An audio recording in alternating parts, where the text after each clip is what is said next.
Espero que esté todo ok, que salga el sonido, que no tengamos problema. Y bueno, vamos a arrancar. Vamos a ver.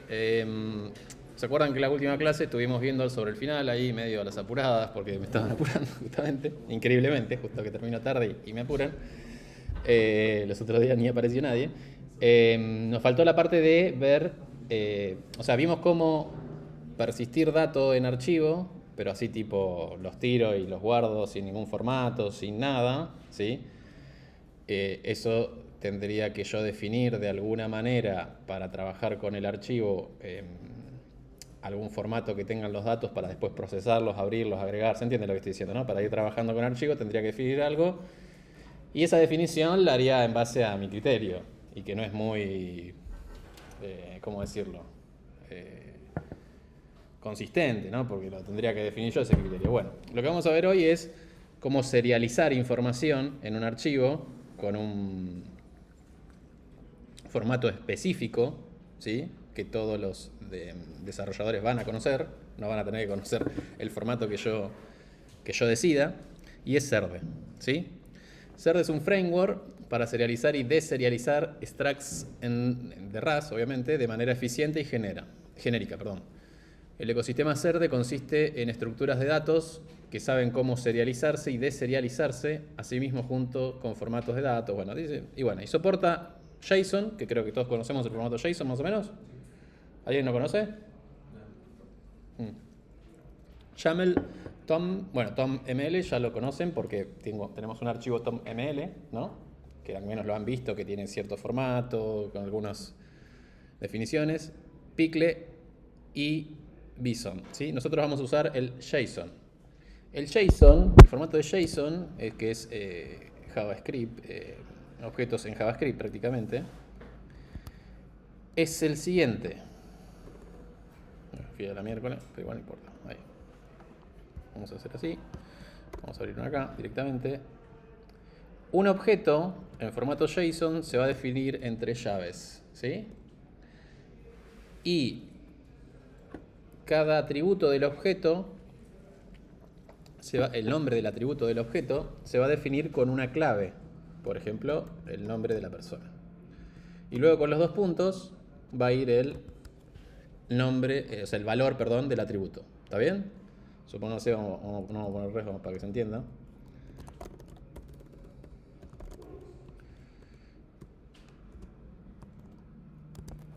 González hoy. Este objeto JSON representaría una persona con nombre y apellido, ¿sí? Con el nombre valor Emanuel y el apellido González. ¿Está bien? ¿Estamos hasta acá? O sea, todos los objetos en JSON tienen este formato. Obviamente un listado se va a definir estos mismos objetos dentro de los corchetes, ¿sí? Por ejemplo, y separados por coma. A ver, vamos a copiar el mismo para no...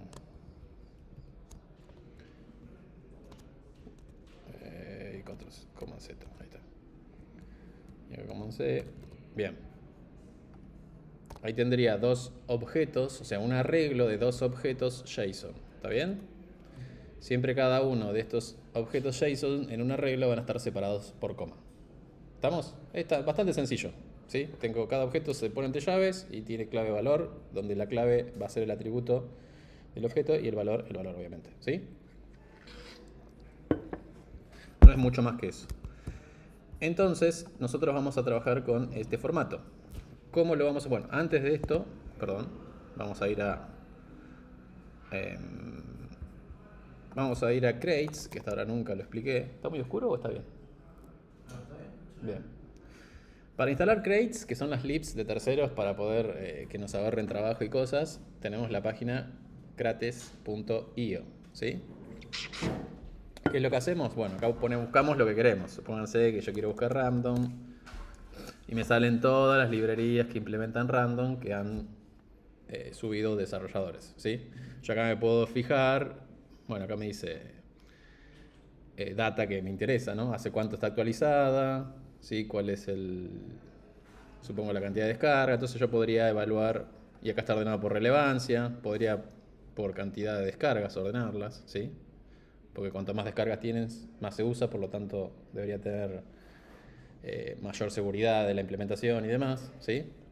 Y si yo quiero instalar esta, tendría que entrar aquí y acá al costado me dice cómo hacerlo. Podría ser el comando cargo @run o pongo esto en el tom.ml, ¿sí?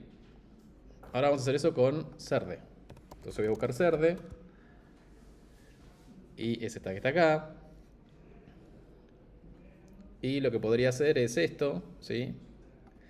Directamente, o poner esto en el cargo tom.ml. Yo acá ya tengo algunas cosas en el cargo tom.ml para ahorrar el trabajo y obviamente instalarlas. Y lo que voy a necesitar es, debajo del tag dependencias, ¿sí? Que ustedes lo deben tener vacío si no instalaron nada, ponen directamente cerde de esta manera. ¿Por qué de esta manera? Porque ahora lo voy a explicar. Vamos a usar la cláusula derive para poder serializar y deserializar nuestros struct. Y como vamos a usar el formato JSON, necesitamos hacer de JSON. ¿Está bien? Una vez que hagamos esto, si hacemos build, lo que va a suceder es que se va a descargar automáticamente, ¿sí? De crates.io estas libs y las va a instalar en nuestro workspace. ¿Está bien? Y esa es la manera de manejarnos con crates externos. ¿Por qué vamos a hacerlo de esa manera? Porque si vamos a la página oficial de Cerde, que es cerde.rs, ¿sí? Acá nos dice que si usamos derive, que ahora voy a explicar cómo se usa, necesitamos agregar cerde en la versión con la feature, o sea, la característica derive. Y si necesitamos usar JSON, nos dice que ponga. Entonces podríamos copiar esto directamente acá de la página oficial y pegarlo en el tom, ¿sí? ML. ¿Estamos hasta acá? Y así con todas las libs que querramos utilizar. Es hacer exactamente lo mismo. Debajo del tag dependencias vamos a poner las libs que querramos utilizar. ¿Alguna pregunta? No, bien, sigo. Acá. Bien, entonces, ¿qué es lo que vamos a hacer? Voy a copiar este código para explicar un poquito. Acá. Acá. Bien. Nosotros tenemos un punto, ¿sí? Que tiene X e Y, nada raro, y queremos, obviamente, guardar nuestro punto en un archivo, ¿sí? En un formato JSON en este caso. Entonces, ¿qué es lo que hacemos? Primero al punto le agregamos las directivas derive, serialize y deserialize. Serialize va a hacer que lo serialice y lo guarde, ¿sí? Y deserialize para poder obtenerlo y yo manipularlo dentro de las estructuras de RAS. ¿Se entiende lo que quiero decir, no? Bien, esa conversión, digamos, de persistir en un archivo, esta estructura como yo la acabo de definir en el extract punto, que la guarda de alguna manera el archivo, y después yo quiero levantar el archivo, leer todo lo que está en el archivo y automáticamente que se me cargue en el extract correspondiente. ¿Me explico? Sin yo tener que hacer cosas a mano, sin tener que leer una línea e ir agarrando, haciendo un parse de la línea, cortar la línea, este pedazo pertenece a la X, este pedazo pertenece a la Y. ¿Se entiende lo que quiero decir, no? Entonces, le pongo las directivas con derive, serialize y deserialize. Aquí en el main creo un punto. Y luego con ser de JSON, que ya la tenemos, ¿sí? Le decimos toStream, le pasamos la referencia del punto y lo desenvolvemos. A ver, acá yo hago el unwrap, pero recuerden siempre que tienen que trabajar el result, ¿sí? O sea, esto lo pongo acá para no poner más código para que cause confusión, porque no quiero explicar un result ya a esta altura, sino que quiero que entendamos qué es lo que hace esto, ¿sí? Si no, el código se vuelve más verboso, ¿sí? ¿Por qué hablo un result? Porque acá te dice, ¿por qué? Si falla, por alguna razón, a ver, porque esto no lo comenté, pero soporta algunos tipos y algunos otros tipos no lo soporta. Igual soporta la mayoría de los tipos, el CERD, ¿sí? Pero capaz que querés hacer algo raro y te va a tirar un error, ¿sí? Y vas a tener que implementar vos, porque estamos hablando que son dos traits, el serialize y el deserialize, lo tendrías que implementar vos a mano, cómo serializar y cómo deserializar, ¿se entiende? Pero la mayoría no van a tener eso, pero arroja un result por si falla algo, ¿sí? Entonces ese unwrap lo vamos a trabajar siempre. Acá, a modo explicativo, yo no lo trabajo, ¿ok? Quiero aclarar eso siempre. Y después eso me devuelve un string, ¿sí?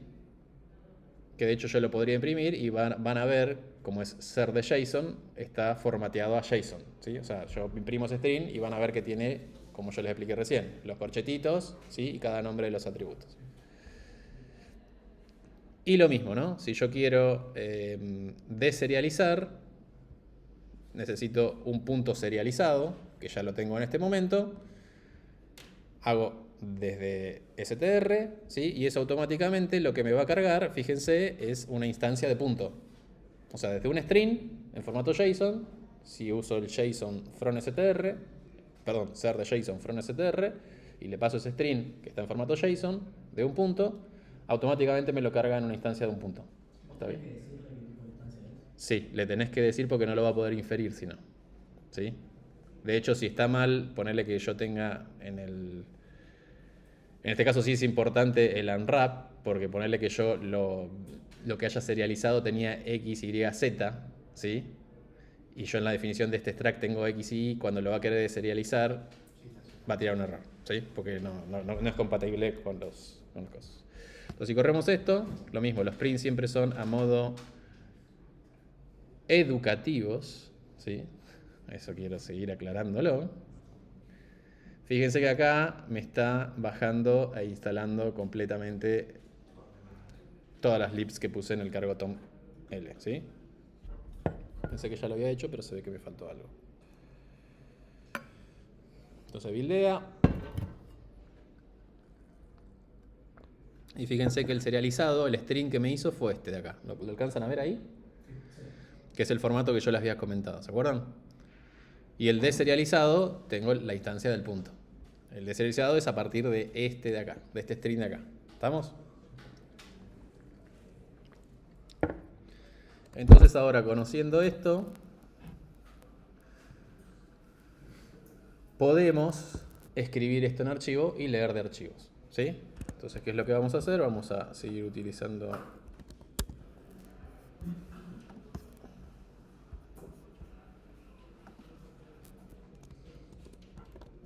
¿sí? Entonces vamos a hacer un punto, que esto lo vimos recién, ¿sí? Para serializarlo. Abrimos un archivo que va a estar dentro de este directorio y escribimos el punto serializado del archivo. ¿Está bien? Nada, esto es la continuación de lo que vimos en la clase pasada de cómo escribir en archivos. Después, si quiero leer, quedó esto mal acá abajo. Después, si quiero leer, abro el archivo. También esto me arroja un result que hay que trabajarlo, porque puede no existir el archivo o no sé, no tener permisos, ¿sí? Para poder abrirlo y demás. Creo un buffer, esto lo vimos es muy parecido a la entrada de datos. Necesita un buffer, ¿sí? Para poder lo que lea el archivo meterlo en el buffer, ¿sí? Le digo read to string, o sea que me lea todo el archivo y que me lo coloque en el buffer, y después, al ser de from str, le paso el buffer y que me lo convierta en un punto. ¿Está bien? Si corro esto, me tira un error. Bien, tengo que hacer la importación de file. Y seguramente algunas otras cosas más. A ver. Vamos a hacer así, más fácil. Run. Esto es lo que tiene de bueno el write to end. Bueno.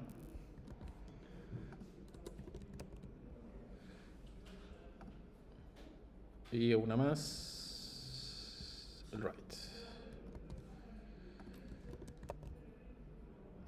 Y ahora ya debería andar. Ahí me tiró un warning que no me interesa, ¿sí? Entonces fíjense que... vamos a ver acá un cachito. Teníamos acá, escribíamos, leíamos y o sea, escribíamos en el archivo. Y de hecho acá me tendría que salir un archivo. Y acá tengo el dato del archivo, ¿sí? Que escribí el punto de recién. ¿Estamos hasta acá? Ese archivo solamente puede contener un punto. Claro, hasta ahora lo estoy explicando con un punto. Ahora vamos a ver cómo explicamos con un arreglo de puntos, ¿sí? ¿Alguna pregunta? Este archivo antes no existía, de hecho lo puedo eliminar y si lo corro de vuelta lo va a crear y... Fíjense que si corro de vuelta esto... Ahí me lo crea y guarda el punto, ¿sí? Bien. Entonces ahora quiero guardar un arreglo de puntos, ¿sí? O sea, puntos es el ejemplo más sencillo y acá van a guardar todos sus extracts de modelado, de veterinaria, de todo, ¿se entiende? Con todos los vecs, de todas las cosas, ¿está bien? Entonces, uy, no quiero esto. Ahí. Si voy al main,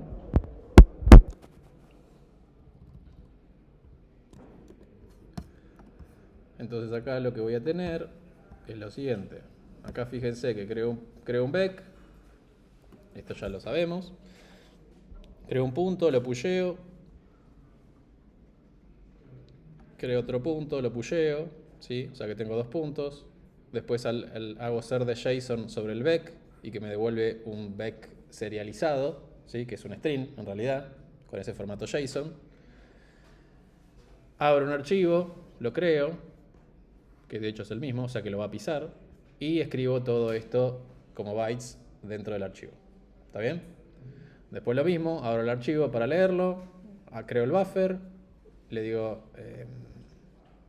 léeme todo el archivo sobre este buffer que está acá, ¿sí? Y después agarro y le digo ser de JSON from string, le paso el buffer y le digo que me lo trate de meter en el vec, en esta variable que es vec de punto. Y luego imprimo el vec. Entonces si corremos esto, funciona. Fíjese que acá me está haciendo la impresión del vec, ¿sí? Con los puntos. Y si voy a leer el archivo, tengo ahora un arreglo de objetos JSON de puntos. ¿Está bien? ¿Alguna pregunta?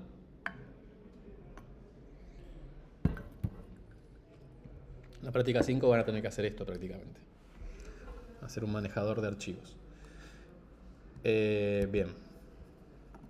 O sea, vos tenés que sí o sí saber de qué está compuesto el archivo.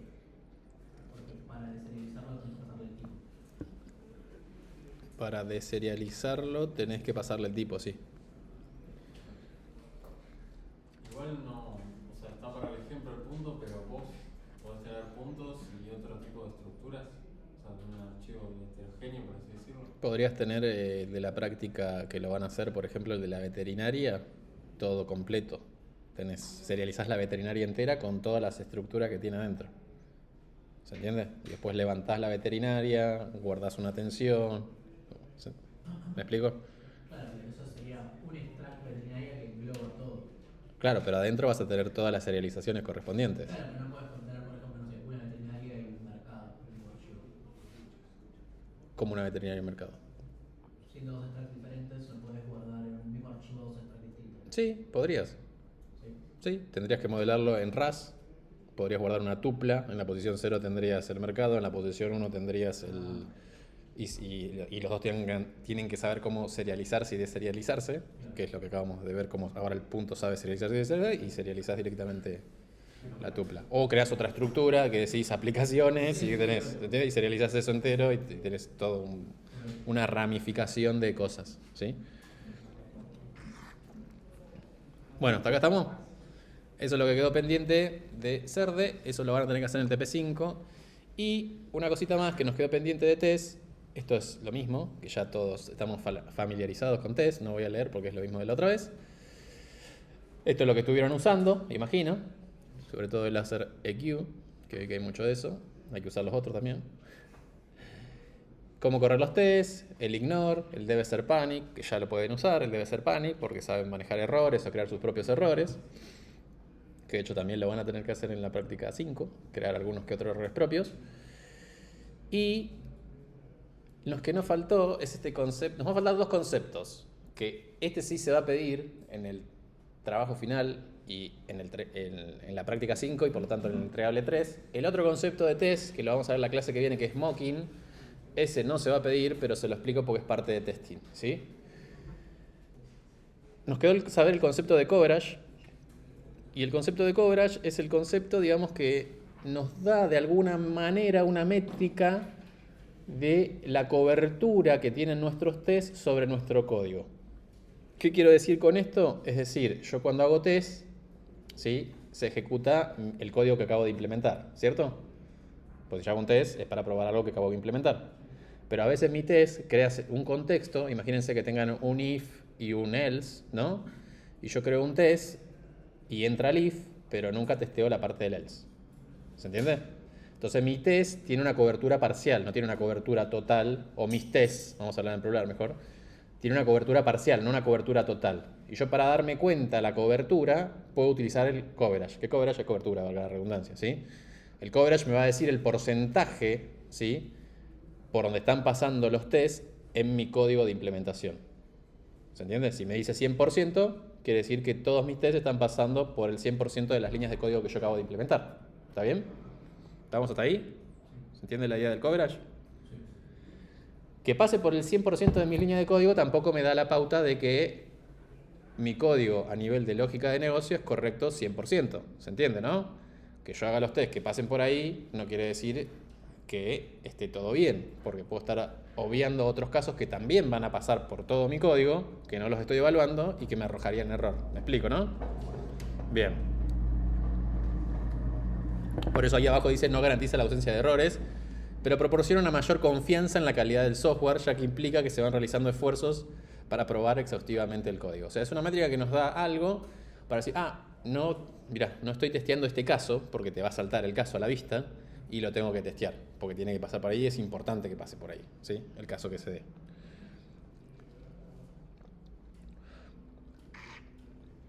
Y acá algunas ventajas, ¿no? Identificación de código no probado, que es lo que acabo de decir, porque uno se da cuenta que no está probando parte de su implementación porque no hizo el test. Y también es una guía para la creación de pruebas. Es decir, yo puedo saber que ahora, porque el coverage me muestra por dónde pasan y por dónde no pasan mis tests. Entonces yo de entrada tengo coverage 0, entonces tengo que ir creando los tests para que vaya pasando por todas las líneas de código de la implementación que acabo de hacer. ¿Sí? Y medición de la calidad de pruebas, ¿sí? Por ejemplo, se usa mucho, si llegan a trabajar en una startup o incluso, sí, en una empresa grande también de software, que cuando hacen el continuous delivery es que se hace algo, se pushea, automáticamente se hace el deploy y sale a producción, ¿sí?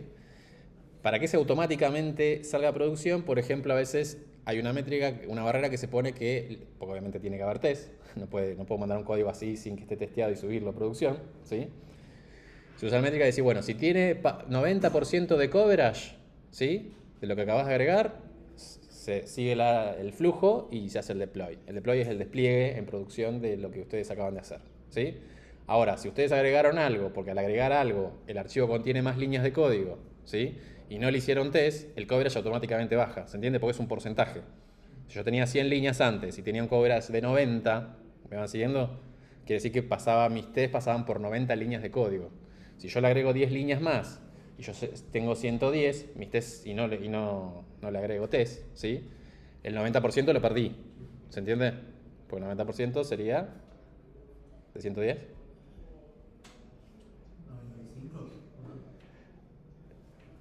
99, creo.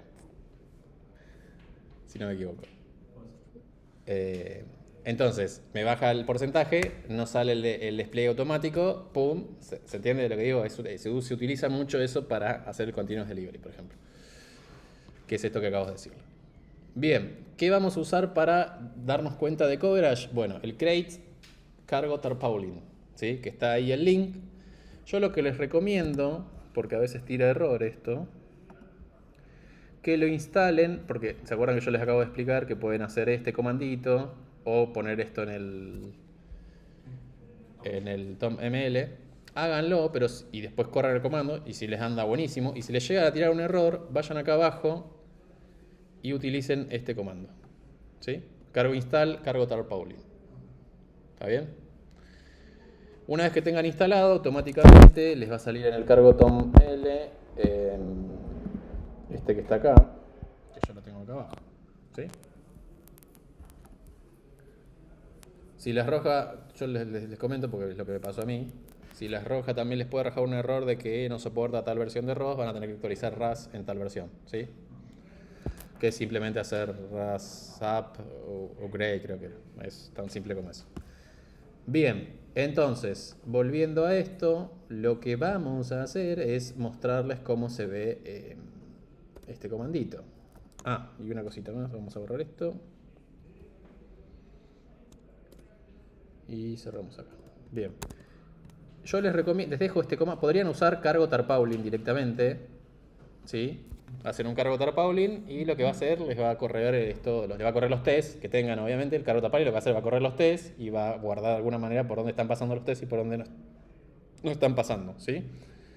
Pero les dejo todos estos parámetros extra que les va a servir y esto sirve para que no me reinstale constantemente todos los crates que tenga, ¿sí? Porque si no le ponen el skip clean, o sea que excluya determinados directorios, tiran cargo tarpaulin y si es muy grande todo lo que acaban de desarrollar, váyanse, péguense una ducha, prepárense unos mates, tranquilo, y al rato les va a decir la cobertura, ¿sí? Entonces para evitar todo eso, directamente pongan todos esos parámetros que se los dejo ahí, ¿sí? Que prácticamente dice eso, ¿no? Que no me limpie el directorio una vez que lo construya, porque el cargo tarpaulin construye sus propias estructuras en directorios, ¿sí? Para poder guardar la información, y que, y que excluya determinados directorios porque yo no quiero pasar por ahí, como por ejemplo el directorio target, que yo no sé si lo nombré hasta ahora, pero ¿qué hay en el directorio target? El archivo compilado binario. Bien, el ejecutable, ¿no? Porque hasta ahora estamos viendo que RAS es un lenguaje compilado, ¿no es cierto? Y si compila, tiene que generar un ejecutable. Bueno, el ejecutable queda guardado siempre en target. En target voy a tener distintas versiones del ejecutable, ¿no? El modo debug o el modo release. Release quiere decir para ir a producción. Y no solo eso, sino que yo puedo generar ejecutables para distintas plataformas, porque recuerden que RAS es multiplataforma. Entonces yo quiero generar ejecutable para Windows, bueno, tendré que agregar algo. Para Linux, otra cosa. Para mobile, otra cosa. Para determinada arquitectura de computadora, otra cosa, ¿sí? No nos vamos a meter a esa ya si algún día desarrollan RAS y necesitan para determinada arquitectura, verán cómo tienen que agregar la arquitectura, que es una pavada, es un comando, y generar el ejecutable para esa arquitectura. Bien, dicho esto, entonces yo les recomiendo que tiren todo este comandito de acá, entero, ¿no? Entonces para eso vamos a necesitar tener test. Entonces yo tengo unos tests acá, del ejercicio 2 o 1, no me acuerdo. Bien, el ejercicio 1, tengo unos tests, así que voy a importar el módulo, porque si yo ahora acá tiro esto, obviamente no me va a encontrar ningún test, ¿no? Pegar. Me dice que no existe, a ver dónde estoy. Bien. Si tiro esto acá, fíjense que ahí va a comenzar. Y acá me tira una cosita, ¿no? Me dice que tengo 16 líneas. Porque hay código acá abajo que es para la siguiente explicación. Que la dejé ahí porque si no iba a estar un montón. Y dice que tengo 16 líneas. Esto me está diciendo que, y la cobertura es 0 sobre 16, por lo tanto 0% de cobertura tengo, ¿sí? O sea, no tengo test prácticamente sobre mis funcionalidades. ¿Está bien? Entonces lo que vamos a hacer es agregar el mod este de TP, ¿era? ¿Sí? Ahora voy a correr los tests y ahora me va a dar otra información. Perdón, no quise hacer eso. Acá. Vamos de vuelta. Bien, y fíjense que acá me empieza a mostrar otras cositas, ¿no? Me dice que, bueno, en el main tengo todas estas líneas que no están testeadas y que me da 0, ¿sí? Pero en el TP2 ejercicio 1.rs tengo 5 líneas y las 5 líneas están testeadas, ¿sí? O sea, están testeadas. Mis tests pasan por esas 5 líneas, ¿se entiende? Y acá me dice el porcentaje de cobertura, que es el 23,81. 5 de 21 líneas cubiertas, ¿está bien? Y de hecho, fíjense que me dice, con respecto al anterior run del coverage, me dice que aumenté un 23,81%, ¿sí? Eso también está bueno, porque una vez se hace algo, hace un test y le da lo mismo y no hay ningún aumento, o aumenta un puntito, o decís, bueno, ya estoy, pero en realidad acá te va a decir qué diferencia hubo con respecto al anterior run. ¿Por qué? Porque se guarda el contexto de lo que corrió anteriormente por todos esos comandos y esos parámetros extra que yo les dije que están en el comando de cargo tarpaulin, ¿sí? Pero lo más divertido, vamos a suponer, es esto de acá.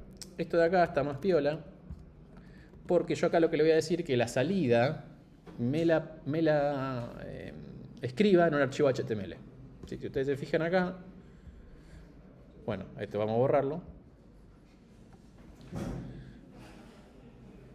Yo pongo esto, ¿sí? Y acá me crea este archivito de acá, ¿sí? Ahora, si yo este archivito de acá lo abro, vamos a copiar la ruta de acceso. Y esto es lo más divertido y lo más significativo para ver, ¿sí? Me va a mostrar por dónde están pasando los tests y todo. Bueno, target dijimos que no porque lo estamos excluyendo, así que no nos interesa y de hecho no nos aparece en rojo. Pero fíjense que acá nos aparece en rojo en la carpeta CRC, ¿no? Entonces si voy a la carpeta CRC, fíjense esto. La carpeta TP02 me aparece en verde y el MineRS me aparece en rojo, ¿sí? Y no solo eso, sino que me da la cantidad de líneas que tienen cobertura de test del total y el porcentaje. ¿Está bien? Y acá lo mismo, ¿no? El total de líneas de cobertura que tenga el test, la cantidad de líneas que tiene el archivo y el porcentaje. Entonces, si entro acá, yo acá puedo navegar como en los archivos definidos, ¿no? Entonces vamos a entrar al verde porque esto no tiene en código.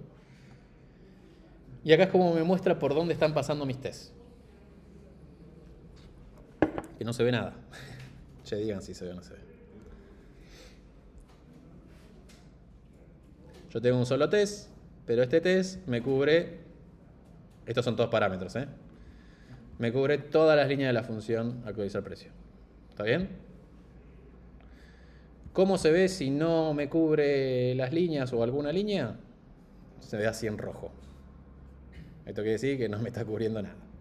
¿Está bien? ¿Se entiende?